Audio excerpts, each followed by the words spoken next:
এই যে আমরা যাচ্ছি রকি আইল্যান্ড থেকে ভাট্টি, এইরকম রাস্তার অবস্থা, হেলতে দুলতে পাথুরের রাস্তা, দুই দিকে সবুজ, একটা মেঘ, অন্ধকার ছায়া, একটা রাস্তা, ভীষণ রোমাঞ্চকর ব্যাপার।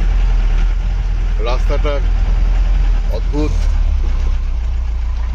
পাথুরের রাস্তা, কখনো এগোচ্ছে কখনো পিছোচ্ছে গাড়ি, হেলতে দুলতে যাচ্ছে। এই আমাদের ড্রাইভার সাহেব আমাদের সঙ্গে আছেন, আর পিছনে বসে আছেন ম্যাডাম। যাচ্ছি, দেখি কত পৌঁছেই। সামনে দেখুন কিরকম পাথুরে জায়গা, ওখান দিয়ে একটা ছোট্ট ঝর্ণা দেখতে পাচ্ছি। এটার ওপর দিয়ে আমাদেরকে যেতে হবে এরকম হেলতে দুলতে। দেখি কখন পৌঁছই, পৌঁছে আবার আপনাদের আমাদের হোমস্টে থেকে জায়গাগুলো আপনাদের দেখাবো। এখন আপাতত চলি এইভাবেই। বেশ চেপে ধরতে হচ্ছে গাড়ির হ্যান্ডেল, নাহলে একটু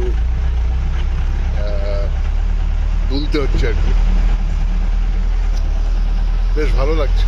আসুন আপনারা সবাই করে দুদিন কাটিয়ে যান এখানে। আমাদের ভাট্টি থেকে ফিরতে হবে আবার এই গাড়িতেই, কারণ সাধারণ যে গাড়িগুলো আছে মারুতি সুজুকি, ওগুলো কিন্তু এইদিকে আসে না, মানে আসা সম্ভব নয়। এইরকম গাড়ি আমাদের